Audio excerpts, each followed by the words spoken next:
There's a lot been going on in the mangaka world right now. Rest in peace, Akira Toriyama. I think I might have forgotten to talk about that last chapter. I was thinking about doing a little video for him, but I think I'll just let it pass. It's kind of a hard hit. He was one of the goats. Without him, One Piece, Naruto, and all these things wouldn't exist in their current form. So, always going to, give respect and shout outs to him. Because of this, however, I believe Oda will be going on a 3 week hiatus. I do think it is kind of for the best to help him, get grounded and situated on some things. But I do have some complaints I will be talking about in this review. So without much further ado, let's get into this review.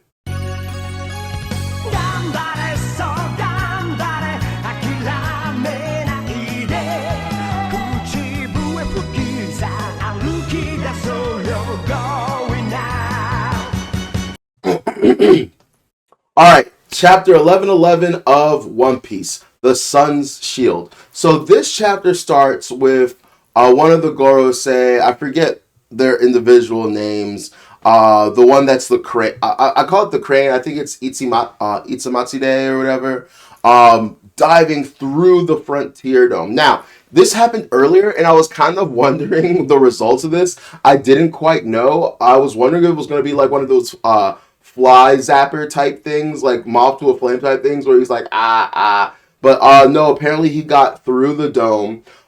We know that the dome can be broken through. We've seen Luffy go through it and stuff, and I think we've seen one other person go through it. However, just like Luffy said, he's like, I almost died going through that. It took a lot of effort, work. So I think it's the kind of thing where like he got through it and he was probably messed up for a little bit, but he ended up regenerating the whatever damage he sustained, right?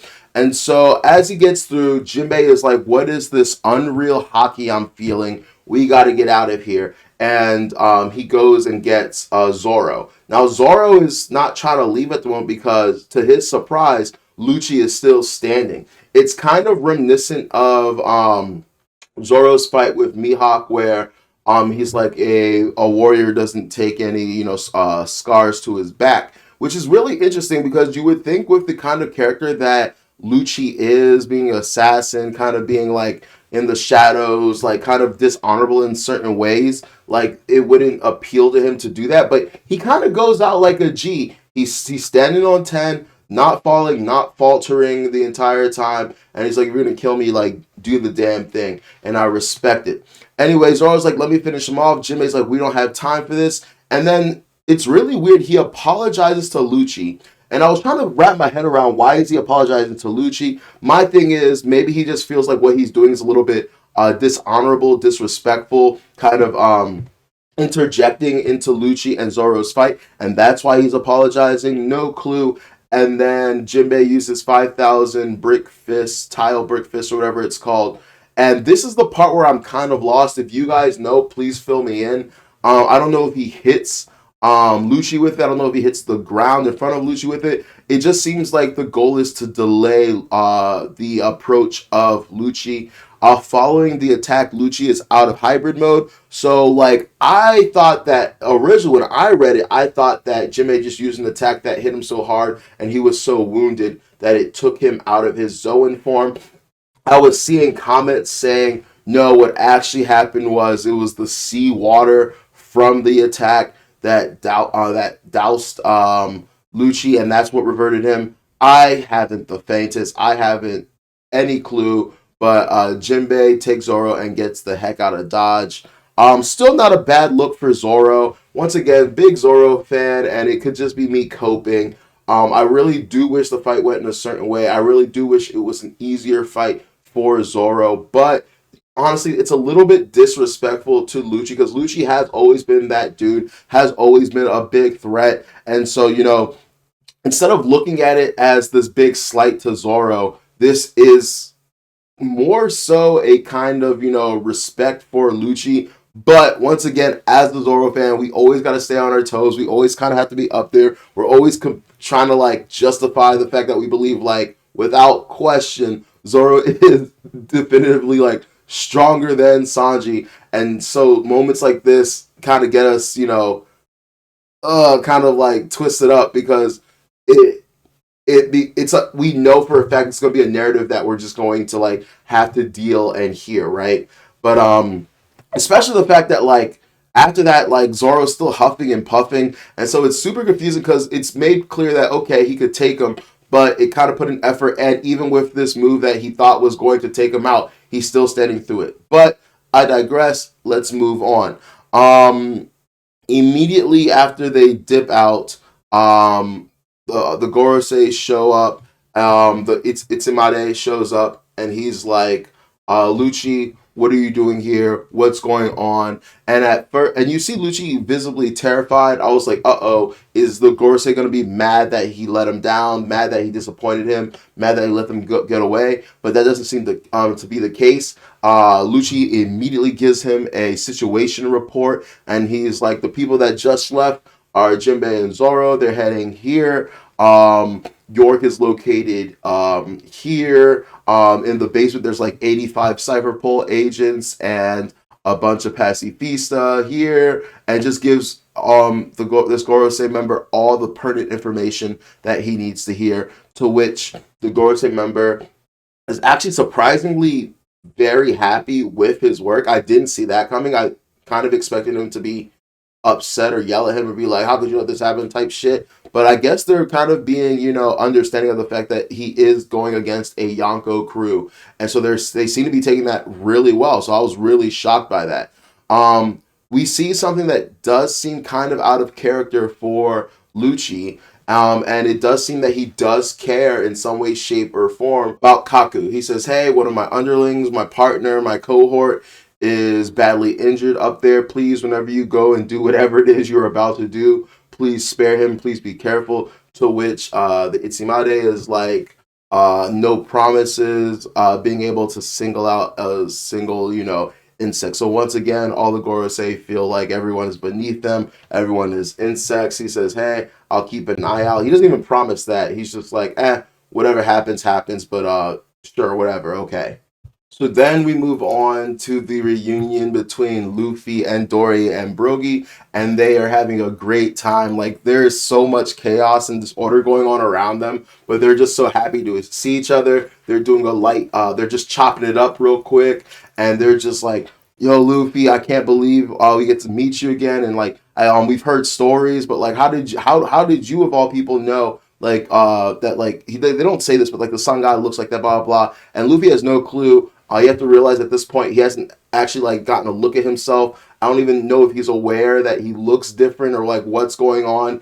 If he's had conversations with his crew about his Gear 5 form, and so he's like, I don't know what you guys are talking about. And so this is Oda once again just being like, we're not going to talk about this right now. A lot of people have been super excited for the Giants to get here because they've been some of the biggest worshippers of the sun god. They're going to hold so much sun god lore and mythos. So we're not going to get it now, but we're probably going to get it on the ship ride back to Elbaf. So now that they've met up with Luffy, now that they've accomplished their goal, Dory pulls out a horn, blows into it, and signals to all the giants on the other side of the island, like, hey, mission objective complete. We found Luffy. We found the rest of the Straw Hats. All right, moving into phase 2, getting the fuck out of Dodge, right? And so the other Gorosei member, is it Nuzjuro? I forget their names. It's the one that's the Hokai, the Hoki. I can't believe I remember all their like yokai forms and not their actual names. I apologize, but the Hoki. So that's the one that looks like the boar. And he was like, I have a call of my own. And then he does this like death curdling like scream or howl. I've been rewatching Re Monster recently in anticipation of the anime coming out. So it kind of reminds me of the black demon scream or whatever that's like supposed to be like a like a intimidation status debuffer, kind of like how Gyarados and them have it in Pokemon and stuff like that. And not only does this scream contain enough Conqueror's Haki that it knocks out soldiers on the ships super far away, but there is such a destructive force in its path. Dory and Brogy seem to be way stronger than we ever anticipated. We knew they were strong, but the power scale at the time was a little bit wonky, and honestly, we I knew they were strong in a way that was incomparable to now. Because before it was just they were strong because they're giants, they're bigger than us, they're stronger, blah blah blah. But now, like, the fact that they seem to be able to take out the Gorosei with relative ease. Now they can't beat them because of this weird immortality thing, to which Dory and Bragi admit themselves. We've never heard of any Devil Fruit that allows that. We've never heard of any abilities that allow for that thing. So this is new to them, and they're hundreds of years old, and they have access to tons of lore, and this is new to them as well. So I found that to be really interesting. So yeah, they're able to tank this Conqueror's Haki, Screech, Howl, sound cannon, whatever you want to call it. But something very interesting that's happening to Luffy is he's able to endure it as well, but he's doing it in his own way. He's doing it in this weird comical way. And I had to stare at the picture for the longest time because I was super confused what the hell was happening. And in a cartoony fashion, this Hal is blowing off all of Luffy's clothes. So you see his shoes come off, his vest come off, or his shirt or whatever. But the part that and his hat come off. But the part that really got me, was his scars, his chest scar and his face scar. They come off as well, and I was like, yo, this is getting ridiculous. This is hilarious.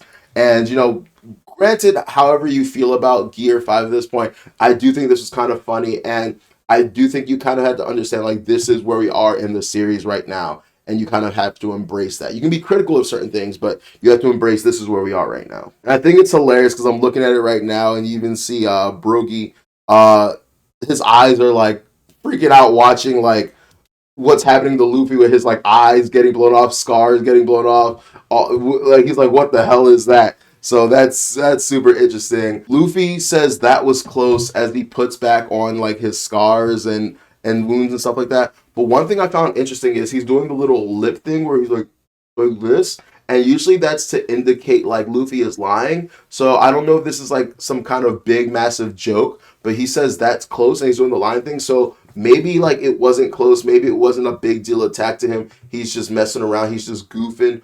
Who knows? But I found that really interesting for him to be like, that was close, putting on his, like, scars and stuff while doing the, like, that little face he always does where he's getting caught in a lie or he's actively, like, lying. And so anyway, the Hoki decides to jump up, does this little flip in the swirl, and goes to attack him. And Dory and Brogy both use their shields to block the attack using something called Sun Shield Zwollen. Sun Shield Zwollen. And so I looked up what that was, and Zwollen is this kind of shield that was meant to protect mortals, humans, from the heat of the sun. And I found that to be very, very interesting, and I'm sure there's some kind of metaphor going on here with that. On top of that, one thing I noticed was the shields they use, which are called bucklers. Thank you, Tekking, for giving me the name of those shields. And one thing you'll notice is they're very small shields, rounded, and then they have the one little, like, the metal ball in the center, right? And it kind of reminds me of the straw hat. And then we've been hearing a lot about straw hat symbolism. We had Ace making one for Oars, and Yamato making one for Ace, I believe, and Otama who was making and selling the straw hats and stuff like that. And the point of all these hats is to protect people from the heat of the sun and whatnot. And so I'm wondering, I don't think Joy Boy was evil. I don't think he was bad, but I'm wondering what the end game metaphor, what the end game purpose of that is, because once again, it's protection from heat from the sun god, from Joy Boy. So I'm very, very curious how that's going to play a part later. But yeah, there's a lot of symbolism going on right now. Now, after they do the Sun Shield, they use another attack called Split the Skyda. And I think that's, once again, another pun, another symbolism, a double entendre, if you will, where it's talking about splitting the sky with Haki. So that's one part. But then when I went and Googled what Skyda means, or Skydal, I can't pronounce it right. It means, like, loyalty or obligation, right? So it can mean so many things, like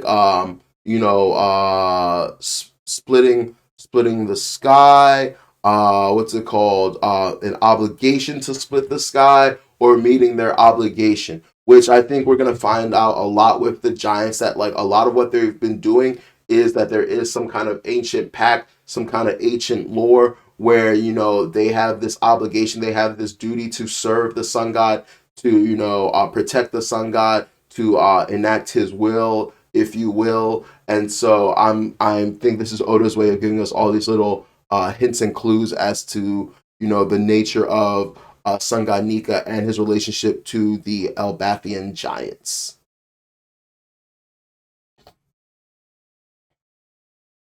So after that, we have Saturn, the only person whose name I can remember off the top of my head right now, and he spits out poison balls at the Giants and Luffy. Luffy knows from experience that they are venomous, so he says, "Watch out, they're poison."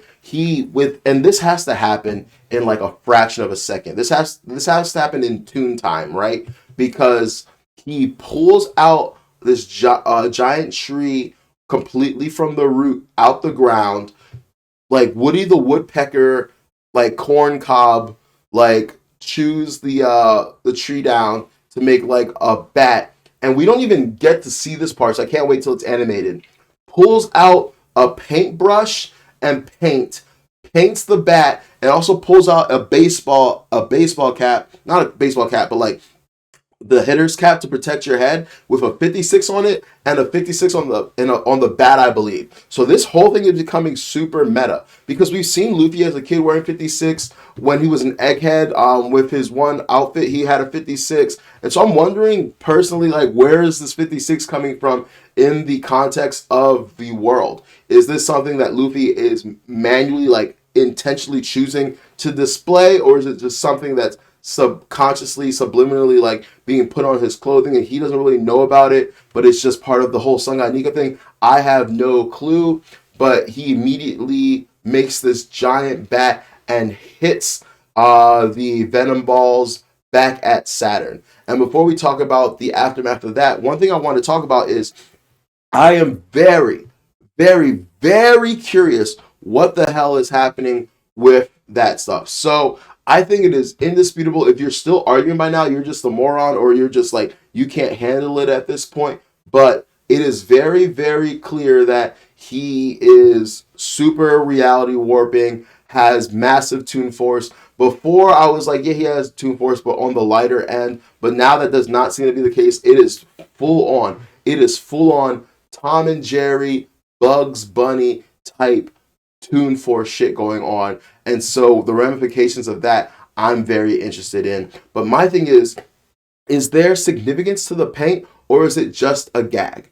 Because my thing is, if it's just regular paint, that's still cool too. I don't know if people remember this. I've talked about this in other videos, when you had Miss Golden Week, who had all the different colored paint, and each colored paint was able to invoke some kind of ability on Luffy. Would either make him sad or weak or unable to do things like that. And so, we've seen abilities like that in the pre-time skip. So what if this is something like that? One thing I wanted to mention in this video, I really wanted to mention this, was the fact that there are so many devil fruit ability users, and just non-devil fruit users in general, that have these really weird, unique, eclectic abilities that we don't know where they come from, and some of them are borderline reality warping. I've mentioned this countless times in my reviews, where a lot of people's devil fruit abilities tangentially have these abilities related to them that honestly should not work, should not be something they have with their devil fruit, but because they believe it, or because it somehow tangentially fits into the theme of their devil fruit, they have these abilities, right? And I talked about it with King, and I talked about it with I forget the Triceratops dude, when he was able to fly, and like we have Kaku, and he was able to turn into a square and shorten his limbs. Just in the entirety of One Piece, as long as your imagination is open, vast, and wide, you are able to do things that otherwise you should not be able to, as long as you fully believe it. And the thing with Luffy's devil fruit is, it is the epitome of it. It is the epitome of it. So he was, and I like this. I read a comment on TCP scans, where it was like, the way you have to consider it is, his actual devil fruit is the Nika stuff, and the ability to warp reality and like be limited by his imagination. But the body of the Zoan that he had, body of the Zoan was just rubbery, and so for all these years he's just been maining that feature. Like if you're using a character in a video game with like one attack or one ability or move that you really like, you just stuck to that. You didn't really use their skill tree. Now he finally has access to the rest of the skill tree, and like now he's going crazy with it, right? And so that was my first thing, is maybe just comical effect, painting it, making it, doing something with it. Now my thing is, I really want to see what color the bat was, because if it's black, my thing is like, okay, is this hockey? And then if it is hockey, is the paint some kind of physical manifestation or representation of hockey, right? And that would be so interesting, and it would have so many ramifications, that of which I'm not 1,000% sure of all of them yet. But my thing is like, okay, if you are able to bring some kind of representation or manifestation of hockey into the physical realm, can other people do it? One thing that came to the top of my head immediately was, is this the secret of turning blades black, right? You have to manifest hockey into this physical form, bring it into this domain, and then coat your sword with it. I was wondering if that's the case. Another thing is, why is it easier or better for him to paint hockey on the bat than just make the bat coated in hockey? Like we've seen with swords, bats, fists, all sorts of weaponry and like material that like you can just instantly coat it in hockey like that. So I don't know if it's for the, sorry about that, I don't know if it's for the gag purposes or if it's for some other purpose entirely, but was very curious about if there are bigger ramifications, bigger stakes to what Luffy did that we won't discover till later on.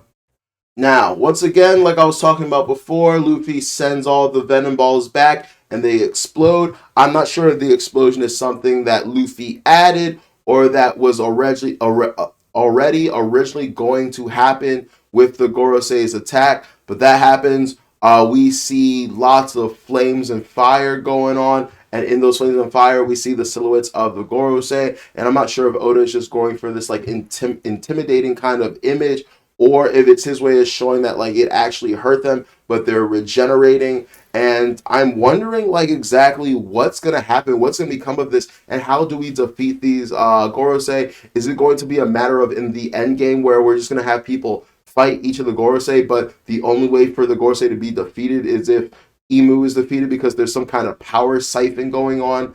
I was watching a Mr. Moore's video recently, and one thing I was curious about what he said was the fact, something that's really cool with the Gorosei right now is that we're getting levels of like, oh my god, like how do we defeat them that we haven't felt since like the Logia were originally introduced. So when Logia were originally introduced, all of us were like, oh my god, how can Luffy fight them? How can we even hit them? How can we deal with them? And we're kind of getting those level of stakes and like pressure. Yeah, stakes and pressure with the Gorosei, because like I said, they're not particularly strong. Amongst like the lower like everyone else, yeah, they're fucking strong. But against the like top 20s or whatever of the One Piece verse, they're not that strong, but they are super annoying. And I know I sound like a broken record, but I'm gonna keep saying it. It reminds me a lot of the situation um with Orochi and Kaido, where Kaido is the emu in this situation, like the actual threat, the actual strong person, but Orochi isn't necessarily that weak, and amongst like weaker beings is kind of strong, but amongst top tier beings isn't that great, but it's still annoying to put away because he had all these lives, he had this regeneration, right? And so the Gorosei are clearly showing that they have like nigh infinite regeneration as far as we know currently. As far as we know currently, we don't know how to stop it. We don't know how many lives they have, how many hearts they have, the qualifications they have, if they're even double fruit users, if they're demons, if they're homunculi, like I said last review. Even though I think the homunculi thing might not work, because one of the things about that I said was maybe they can't even really properly use hockey because, in order to use haki, you have to be a living thing that has a will, and maybe they don't really have wills or souls. But once again, we just saw with this Conquer Haki's Blast, that's not true. So I'm very, very curious about the secrets of the Gorosei and Emu right now, and what all of this is going to lead into. And so while all that is happening, a couple of them end up, I think it's like Nami and Usopp and some people end up getting to the giant ship. However, it's already surrounded by vice admirals. So that's a problem. But I'm cool with it. I think that our crew is going to be able to find some way to defeat them. I'm actually much more content with like Usopp and Nami and some of the other Straw Hats having an opportunity to participate in this arc by fighting the vice admirals, because obviously they are no match for the Gorosei and stuff like that. I'm hoping that we get to see Jinbei, Zoro, and Sanji get to tussle with the rest of the Gorosei in some way, shape, or form. So that's going to be awesome. And I think the copy of this chapter that I read was out of order, because it says the chapter ends there, but then there's another chapter, and it's the Itsunade, Crane, Gorosei linking up with York, talking to York. York is freaking the fuck out. York has no clue like who this is, and I find that kind of interesting and fascinating. And I'm very curious if the original Vegapunk, the Stella, knows that the Gorosei have these forms look like that. And if he does, I'm wondering if, okay, then maybe that does explain with Punk Records. Maybe they are able to selectively upload and download information without sharing and disseminating it amongst the rest of the other satellites.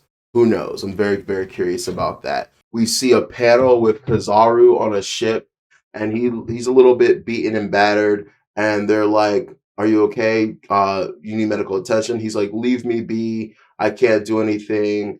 I'm just gonna sit here and rest." And it's super confusing, because I'm gonna be real with you.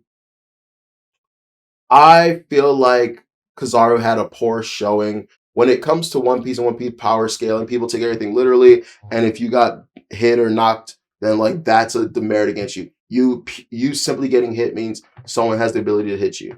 You getting wounded from a hit means that person's hit has the ability to not only hit you but wound you. And so I kind of want to hold on to this thing that Kizaru didn't want to do this. Kizaru didn't want to participate, but the fact of the matter remains, he was doing damage to Vegapunk. He probably essentially killed Vegapunk, unless there is some kind of loophole, unless he can use those organoids that he was growing, unless he can upload himself into Punk Hazard or some form of immortality or something like that. Who knows? Maybe with this giant coming up, we'll learn more about how to extend life or artificially live your life. Something cool I heard was maybe like this Iron Giant is like the Frankie of the ancient kingdom or something like that, a being that made himself a robot. Who the hell knows? But I don't know, man. I like the idea because it fits my agenda and my narrative that Kizaru doesn't want to be a part of this anymore, and him being like, too beaten and battered is his way of taking himself out the fight, benching himself and selling so that he no longer has to participate in this. And he did technically do his job. He did give Vegapunk what appears to be a he did give Vegapunk what appears to be a mortal wound, and followed his orders to the letter, so no one can really push back on it, I suppose. And the final part of this chapter is we have the Iron Giant, which apparently is even bigger than the ancient giant, which is apparently even bigger than the Elbaf giants, walking through the fire completely unperturbed, unaffected. So I guess it's either fireproof or super strong. And just like Zunisha, is also apologizing to Joy Boy. So we can kind of assume that something happened in the Void Century, or whenever Joy Boy was around last, where these guys were either his allies, his disciples, his crewmates, his nakama, whatever you want to call them. And during some kind of crucial era, crucial part, maybe they faltered, maybe they lost faith, maybe something happened, but they let Joy Boy down some way, some shape, some form, and now this is time for their comeuppance, where like they get to reconcile and fix like what they did via Luffy. And that's why when they hear the voice of all things, or they hear the drums of liberation. Like they're like, okay, the time we have been waiting for is finally here. I don't know. Even Joy Boy himself though apologized. So there's just a lot of apologies going on, and I think it goes back to the Skyda attack where it's about obligation and duty. So I think we're gonna get back to that, or like there's an obligation or duty that needs to be fulfilled by them. So that's it. That's my review for the rest of the chapter. Sorry, it was kind of spotty. I'm a little bit tired, and it came out on a Friday. I like to do my reviews on Thursday. I'm well prepared and prepped for them. Now I'm kind of doing it in a hurry because I have things to do today. But that's the general consensus of my review. I did want to save this critical aspect for this part of the review because I didn't want to start on it and it wasn't that big a deal, but I have been very disappointed in the last couple chapters, not because they're bad. I want to make that very, very clear. Also, if you're hearing a beeping, someone is reversing their car and I apologize about that. Sorry. But hold on a second. But yeah, sorry. Anyway, the point I was trying to get at is I've been kind of disappointed these last couple chapters, not because they're bad or whatever, but as I said in my last review, being a week to week One Piece reader is really, really difficult. I hate reading anything week to week. I honestly think almost everything suffers from it week to week. It is a rarity if you can find a series where it hits every week. And not saying that One Piece chapters don't hit every week, but the problem with One Piece chapters is you need an abundance of information that you might not get until you have 5 chapters, 10 chapters in a row. And I prefer, before I did this content creation thing, I would take hiatuses from One Piece to let the chapters build and so I could read them in one fell sweep, right? And so right now we're playing this game of 10 minutes until the transmission occurs. In the last 3 chapters, we've gotten about 4 minutes of stall time. And then I was kind of extra disappointed because I was reassured by all these YouTubers and by these fans that the numbers 111 hold significant relevance to Zoro and I believe also Jinbei. And so the reason that Oda was like stalling the last few chapters was because he wants to do something big with Zoro this chapter, and nothing noteworthy in the slightest happened with Zoro this chapter. So that was extremely, extremely underwhelming, extremely hurtful. So it was like, so then there was no actual reason for this delay. There was actually no reason for for the stalling. Like someone said, it's been kind of middling, meandering, and I have to agree. I have to agree. I know that's gonna hurt people. I know that's gonna rub people the wrong way, but like that's just kind of how I feel. I just feel like we kind of been like bullshitting for a little bit. We're stalling for something, and until I know what we're stalling for, it's kind of underwhelming, and I have a problem with it. But yeah, it's just kind of annoying, and we still, thanks to Lucci, we have 6 minutes left. So like at the rate we're going, that's gonna be like what, another like three like 3 4 chapters till we find the announcement. And I hope the like it's not just an announcement like the Gorosei or aliens. Like I hope it's definitely like life changing, revolutionary, like something that makes us all go like, oh my god, what the hell. But that's my only criticism on that. After I finish this video, I'm actually gonna watch Best Guy Ever. He's usually hypercritical of One Piece, so I'm very curious to see if he has the same viewpoint and thoughts I did on this. Oh my god, I'm editing right now and that beeping is so fucking annoying. If you are still somehow this far in this video, I just want to thank you so much for like enduring that. I've been trying to mess with the noise, the denoise. I don't know what I'm doing. So I appreciate it. Anyway, I just want to harp on one last thing before I head out, and that is on top of like the meandering and like not really getting a lot right now.